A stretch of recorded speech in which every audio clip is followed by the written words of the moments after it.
Oi gente, tudo bem com vocês? Palavrão literário tá aqui, o livro que analisaremos hoje, Relato de um Certo Oriente, do Milton Ratum. Antes de mais nada, por favor, seja nosso seguidor, se ainda não é, ative as notificações, estamos no Instagram, no Facebook, Gordo, solta a vinheta! Tá aqui esse grande livro, o primeiro livro do Milton Ratum, coloca uma fotinha aqui, Gordo, pra galera ver bem bonitinho. É o seguinte, né? Essa narrativa é uma narrativa que lança o Milton Ratum no cenário nacional. É um grande escritor, um nome que vai ficar da nossa literatura brasileira.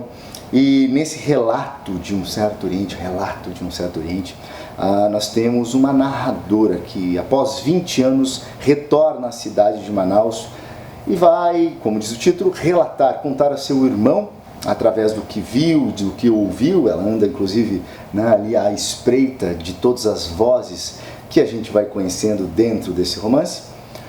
Tudo que ela fica sabendo sobre a família, uma família em que ela foi adotada. Tá? Então ela não é filha de uma mulher chamada Emily, essa matriarca de um casarão, né, uma família rica que vem do Líbano e que se estabelece em Manaus para viver do comércio. Então eles têm uma loja chamada A Parisiense. O que a gente sabe dessa narradora? Não sabe o nome, certo? Essa é a primeira questão, a gente não sabe o nome. Sabe que ela está escrevendo para o irmão está na Espanha, sabe que ela tem uma mãe, mas a gente não fica sabendo, uma mãe biológica, e obviamente, né, que ela tem uma mãe biológica, mas enfim, a gente sabe que essa mãe, por exemplo, não morreu, ela está ali, ela passa pelo romance, mas a gente não sabe o porquê que ela se sente, né, uma menina e foi adotada e viveu na casa de Emily. Bom, Emily é uma das personagens centrais desse romance. Ela vai ter 4 filhos, certo? Então, o tio Hakim, a Samara Adélia e 2 filhos inominados. Olha que interessante isso. Os caras são tão ruins que nem o nome deles, é mencionado, né, pela narradora. E é essa família que a gente vai, né, vendo desabar na nossa frente, porque quem conhece a literatura do Milton Ratum sabe que ele vai em busca dessas dificuldades de convivência, dos segredos de uma família, da deslealdade entre os irmãos, da secura pelo poder, das pequenezas, né, do que ele vê como pequenezas por parte das pessoas que moravam em Manaus. Bom, a gente vê que essa família estruturada com a Emily encabeçando ela, tem o pai, o marido de Emily, que também não recebe um nome, perfeito? As 2 famílias, tanto do pai como de Emily, vieram do Líbano. E aí a gente tem um fundo histórico muito interessante dessa migração libanesa no Brasil, principalmente em Manaus, por conta, né, do ciclo da borracha que acontece no começo do século XX. Isso é muito interessante, muito importante dentro desse romance. Essas famílias se estruturam em Manaus e o pai e Emily se apaixonam e têm esses 4 filhos. Um dos mais importantes, até porque deixou como a narradora a cidade de Manaus, é o tio Hakim. Tá? O que acontece? O que é interessante, o que é o difícil, né, nesse romance? Muita gente se bate, eu vejo pessoas falando assim, pô, aquele romance lá não é muito tranquilo de ler, porque eu não sei quem está falando, de vez em quando eu me perco nas vozes narrativas. Esse jogo é a intenção realmente do autor. Por quê? Né? Se você organizar na tua cabeça fica um pouco mais fácil. Nós temos, vamos imaginar, um rio caudaloso, um rio grandão, um rio principal, que é a narradora principal. Vamos chamar de o Rio Negro, em homenagem ali a Manaus. E dentro desse rio vão entrando outros rios menores, outras vozes dentro do romance. E a gente vê isso marcado pelas aspas que a gente vê no começo de um capítulo. Por exemplo, a gente vê que essa narradora, que a gente não sabe por que está ali, quem é ela, e a gente vai conhecendo um pouco dela a cada capítulo, a gente vê que ela começa a falar com o tio Hakim, que na verdade, por conta da idade, ela vê como um tio, mas que é filho da Emily. tá? Então, né, se a gente fosse levar isso muito a sério, ele seria irmão.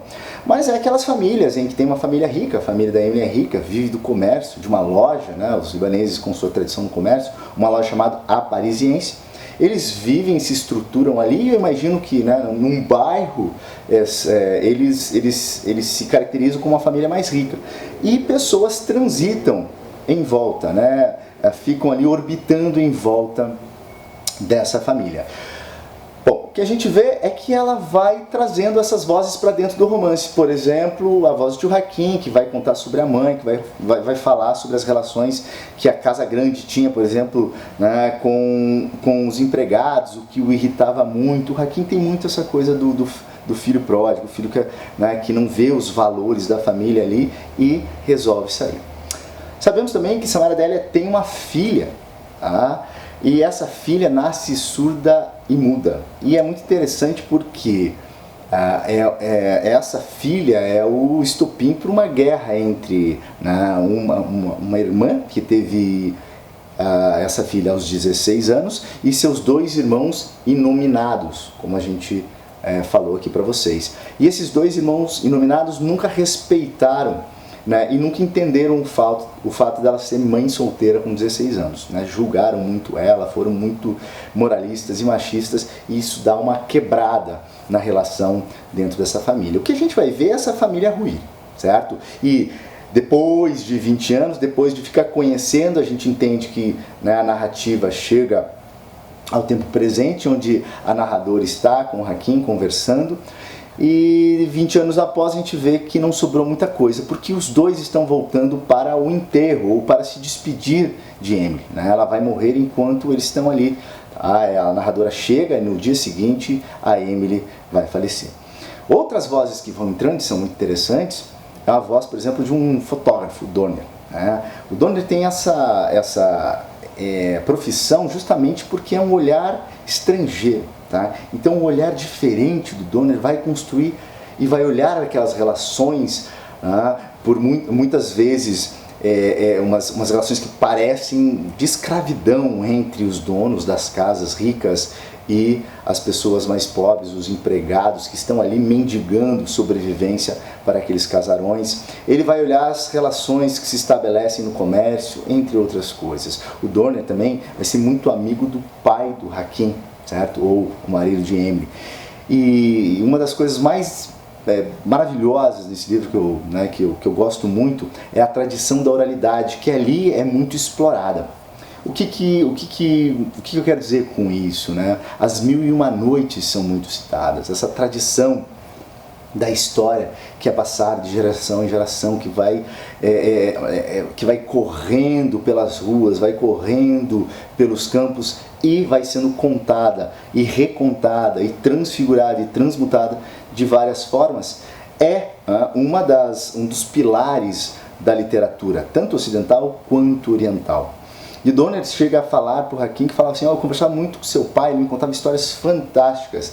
E o interessante é que quando eu fui ler a tradução alemã, lembra que ele é alemão, né? Inclusive sofre reprimendas por conta da Segunda Guerra, quando está passando a Segunda Guerra por ali, pelo governo brasileiro, né?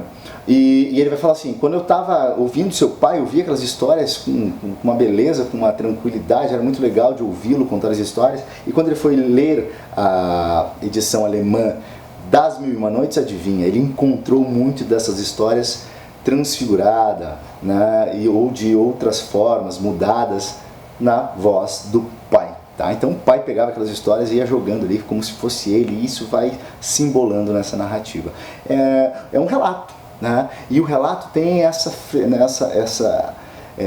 escrita do Hatoum tem um pouco dessa pegada da oralidade. É como se você, né, como diz o Joaquim em certo momento, se você soltasse toda a engrenagem da memória, e a memória vai escoando, vai falando. Tá? É muito interessante essa tradição desses relatos, também tem um pouco disso, né? Ao voltar à casa, ao voltar ao lar, ao ver a mãe falecendo, a família acabando, lembrar de tudo que foi, da infância, de todos os momentos que essa infância produziu, as relações, a cidade, os lugares, né? Tudo vem à tona, tudo, né? O cheiro, as frutas, tudo volta e tudo faz com que a lembrança seja reativada. Perfeito? Então, a nossa narradora, a gente fica, né, no final sabendo, assim, ela relata tudo para o irmão e tem uma questão técnica aqui que fecha um pouco o romance, que ela justamente falando, ó, meu irmão, eu vou fazer o seguinte, né, como eu ouvi várias vozes, vários relatos, vários sotaques, várias impressões, o que eu vou fazer? Eu vou ser essa narradora que vai juntar, que vai planar por cima de tudo isso e lhe trazer essas impressões, lhe contar essas histórias. Lembrando também, né, essa vontade, essa grandeza e essa incomensurável necessidade, né, que a gente sente de contar as histórias. Falar, contar as histórias parece torná-las cada vez mais críveis, ou, né, críveis pra gente, pelo menos, tá? Então, fica com essa ideia, né, de que a gente vai ter essa necessidade humana de sempre contar e recontar as histórias para que elas saiam, para que a memória se ative, para que a memória se esvazie. Tá? Beleza? Grande livro, valeu Milton Ratum, valeu vocês, um abraço, até a próxima.